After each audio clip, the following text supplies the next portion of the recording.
మహాగణుడవు మహోన్నతుడవు సర్వోన్నతుడు అని మా ప్రియ పరలోకపు తండ్రి, మీ ఘనమైన శ్రేష్టమైన నామాన్ని బట్టి వేలాది వందనాలు చెల్లిస్తున్నాం. పరిశుద్ధుడా, ప్రతిదినము ఈ రీతిగా మీ పాదాల చెంత చేరి కొన్ని మాటలు మేము ధ్యానించడానికి మీరు ఇచ్చిన మహాభాగ్యాన్ని బట్టి వందనాలు. వింటున్న మా శ్రోతలందరినీ దీవించి ఆశీర్వదించండి. అయ్యా, గొప్ప దేవుడవు, ఘనుడవు, ఆశ్చర్యకరుడవు, మీ వాక్యం ద్వారా మాతో మాట్లాడి బలపరచుమని మిమ్మల్ని గురించిన యొక్క చరిత్ర మేము నేర్చుకుంటూ ఉన్నాం. మా జీవితాలకు వాటిని అన్వయింపజేసి నడిపించి బలపరచుమని యేసు నామములో అడిగి వేడుకొనుచున్నాము తండ్రి, ఆమేన్. ప్రియులారా, అందరికీ వందనాలు. ఈరోజు నుండి మరలా మనం యేసుక్రీస్తు యొక్క జనన విషయాలు, ఈ లోకానికి ఆయన దిగి వచ్చిన విషయాలను మనం వచనం వెంబడి వచ్చిన ధ్యానాంశాలు మరలా ప్రారంభిద్దాం. మత్తయి సువార్త 1-2 అధ్యాయాలు, అలాగే లూకా సువార్త 1-2 అధ్యాయాలు, ఈ 2 పుస్తకాల్లో ఉన్న ఈ 4 అధ్యాయాలని మనం క్రీస్తు యొక్క జననాదిన లేదా జననం యొక్క విషయాలు మత్తయి అలాగే లూకా రాసినట్టుగా మనం చూస్తూ ఉన్నాం. నిజానికి యేసుక్రీస్తుని నలుగురు కూడా, మత్తయి, మార్కు, లూకా, యోహాను, ఈ నలుగురు కూడా సువార్తలు రాసి యేసుక్రీస్తుని ఒక్కొక్క వ్యక్తి ఒక్కొక్క కోణములో రాసినట్టుగా, చూపించినట్టుగా మనం చూస్తాం. మత్తయి యేసు ప్రభుని రాజుగా పోల్చి రాస్తాడు. మార్కు యేసు ప్రభుని సేవకునిగా వర్ణిస్తూ రాస్తాడు. లూకా ఆయన మనుష్య కుమారుడిగా దిగొచ్చాడని రాస్తూ ఉంటాడు. యోహాను ఆయన దైవ కుమారుడని, ఆయనే దేవుడని కూడా వర్ణిస్తూ యోహాను తన సువార్తలో రాశారు. అయితే క్రిస్మస్ రోజులు కనుక మత్తయి సువార్త మొదటి 2 అధ్యాయాలు, అలాగే లూకా సువార్త మొదటి 2 అధ్యాయాలు మనం ఒక్కొక్క దాని వెంబడి ఒక్కొక్కటి మనం ధ్యానం చేద్దాం. మత్తయి సువార్త మొదటి 2 అధ్యాయాలు, 1-2 అధ్యాయాలు మనం చూస్తే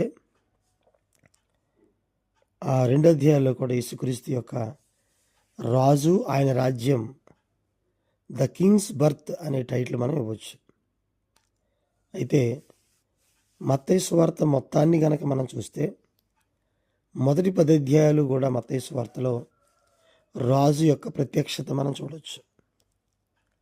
11-13 వరకు చూస్తే ఆ రాజుకు వ్యతిరేకంగా జరుగుతున్న తిరుగుబాటు గురించి మనం చూడవచ్చు. అలాగే 14-20 అధ్యాయాల వరకు చూస్తే రాజు యొక్క రిటైర్మెంట్ గురించి మనం చూడవచ్చు, అంటే వీడుకోలు. 21-27 వరకు చూస్తే రాజునే వాళ్ళు తిరస్కరించడం అనేది మనం గమనించవచ్చు. ఇక 28వ అధ్యాయం మత్తయి సువార్తలో రాజు యొక్క పునరుత్థానాన్ని మనం చూడవచ్చు. ఇలా ఆయన్ని రాజుగా వర్ణిస్తూ మత్తయి తన సువార్త అంతా రాస్తారు. ఈ మత్తయి పన్నులు వసూలు చేసే వ్యక్తి. మత్తయి ఈ సువార్తను మొదట రఫ్గా రాసినట్టుగా, అది కూడా అరామీ భాషలో రాసినట్టుగా మనం చూస్తాం. మార్కు తర్వాత కొన్ని మార్పులు చేసి మత్తయి రాశాడు గ్రీకులో. మార్కులోని 55 వచనాలు తప్ప మిగిలిందంతా మత్తయిలో రాశారు. ఈ మత్తయి సుమారుగా క్రీస్తు 70-80 సంవత్సరాల మధ్యకాలంలో రాసినట్టుగా మనం చూస్తాం. మత్తయిలో ఉన్నటువంటి 1050 వచనాల్లో 500 వచనాలు మార్కులో కనిపిస్తాయి. 250 వచనాలు లూకా సువార్తలో కనిపిస్తాయి. సిరియాలోని అంతియొకయ నగరంలో చివరి ప్రవచనం జరిగినట్టుగా మనం చూస్తాం. మత్తయి ప్రారంభమే యేసుక్రీస్తు యొక్క వంశావళితో ప్రారంభిస్తాడు. అబ్రహాము కుమారుడైన దావీదు కుమారుడగు యేసుక్రీస్తు వంశావళి అని మత్తయి సువార్త 1:1లో రాస్తారు.